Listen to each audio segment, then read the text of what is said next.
Hey, Bashar. And you good day. First, I just want to say thank you so much, you and Darryl, for doing what you do. I find your expressions so funny, and all right. I love the way you do, and you're hilarious. And We think many of you are quite hilarious too.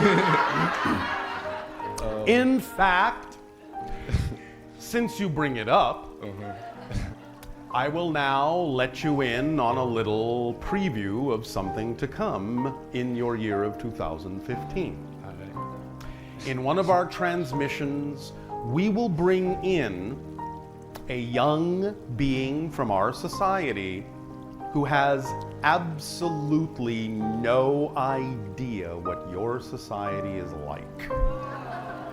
And you're going to get the opportunity to explain some concepts to him. And let's see how that goes.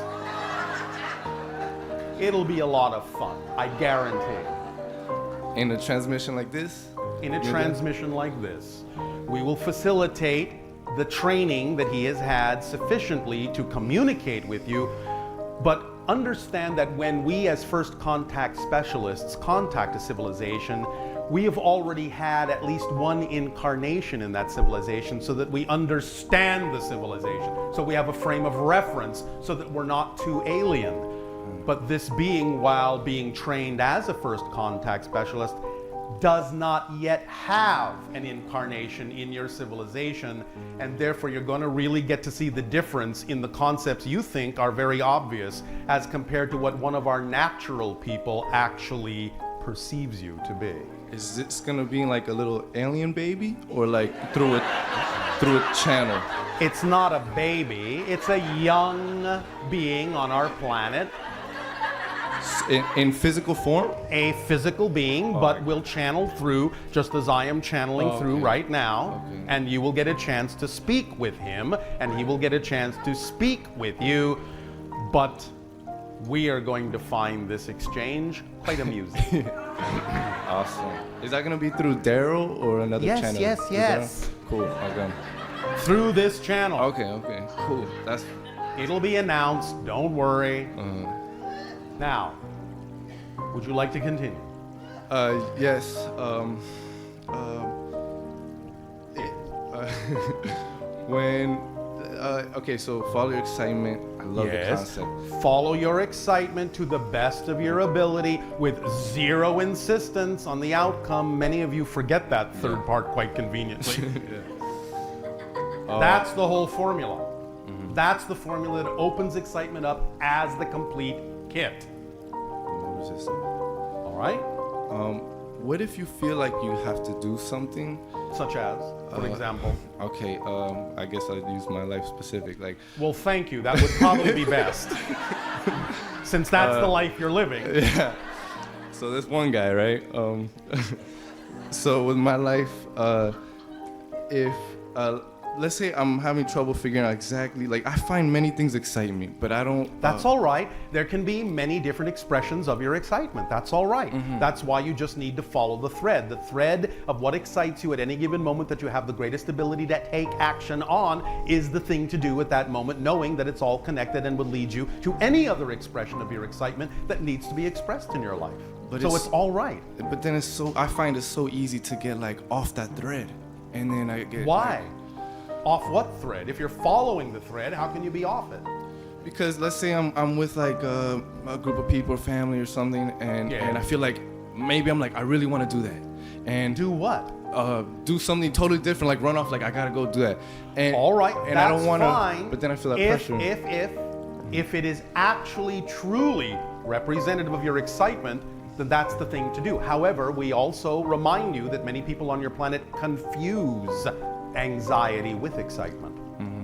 And that's why we initially said in the other conversation, you have to first be honest about whether or not what you say you're actually excited about is actually a definition of excitement, because it may not be.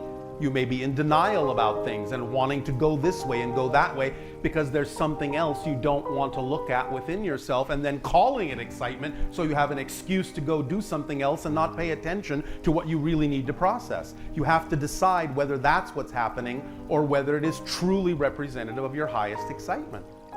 And also ask yourself, why, if you have a real definition of excitement, a true definition of excitement, which, by the way, in the complete kit is also the organizing principle of your life. Remember that? As one of the tools in the kit. So if that is one of the tools in the kit, the organizing principle that allows synchronicity to bring you what you need exactly when you need it, in the order you need it, why would you create a definition of excitement that piled those things on top of each other so quickly that you couldn't finish one or two of them? That may not be a definition of excitement if you don't actually have time to enjoy what it is you're excited about. So pay attention to the fact that you may be creating a definition that is not actually purely a definition of excitement, with certain assumptions that you have to go hither, thither, and yon in order to be expressing excitement and running around with your hair on fire, which isn't always necessarily an indication of excitement. So the best solution to that is just be as present as you can be. Be as present as you can, because remember, there are many expressions of excitement, and sometimes even being in a balanced state of meditative peace can be a complete expression of excitement. So there's no rush. Are you in a hurry to get somewhere?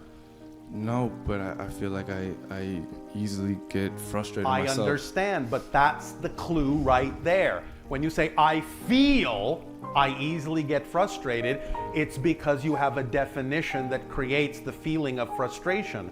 If you understand that all feelings exist only because of something you believe to be true first. You can't have an emotional response to something that you don't believe in.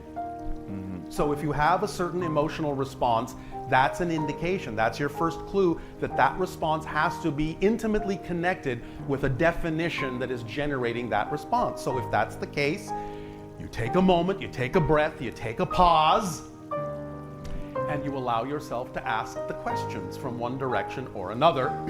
A, what would I have to believe is true about myself in this situation in order to feel the way I do? That's one way to ask the question. Another way to ask the question, because we understand that many of the definitions you may be holding on to might be fear-based, is to actually use the fear to your advantage and ask the question from the reverse angle, which is, if I really allowed myself to be who I truly prefer to be, what am I most terrified will actually happen?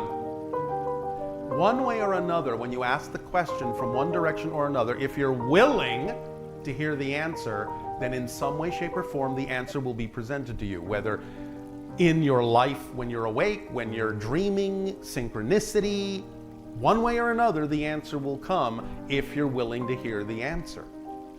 All right? Yes. So anytime you have a feeling that you feel uncomfortable with, stop and ask the question, what would I have to believe is true about myself in order to feel this way in this circumstance? And then listen. You'll get the answer if you're willing to hear it. But the only thing that would keep you from being willing to hear the answer is if you have another belief that says, if you find out that answer, it's going to be horrible, and you're going to find out that your worst nightmare is actually going to come true. This is what we'll be talking about tomorrow night, about one of the tricks of negative beliefs. As we said in a session called Angels and Demons, negative beliefs are the father of lies. You understand? That's that biblical phrase, and that's actually what the biblical phrase means. It's referring to the idea of the negative beliefs that have the sole duty and the structure of convincing you that there is no other possible belief. So they will say anything to get you to stay in that state, because that's their job. That's what they're designed to do. You have to know differently. And that's what we'll be discussing tomorrow night of your time. How to do that. All right? Thank you so much. Does this help you? Very much. Thank you. Thank you. Can I ask one more question? That was a question. You got me. So I guess you got have me. the ability to do so. You got it. True. When it comes to... I know it's true. That's why I said it. Yeah. When it comes to prayer, Yes. from what I understand and what I've gathered to understand is that it's about faith and believing it already exists. So it's about receiving. It's about knowing Knowing it it. exists. It's about knowing it's already here, and it's about being in a state of gratitude that it already exists. You have to pray as if it's already a done deal, not for something you want, because then that keeps it out there in the wanting state. But if you know it's already a done deal, then you know that it will manifest at exactly the perfect moment, not a second before the perfect moment when it serves you best, but not a second later than the perfect moment. So once you are in that state of gratitude for what you already have that may simply be invisible to you at the moment, just go on about your life and let it manifest when it serves you best. All right? All right. Thank you so much, Bashar. Thank you.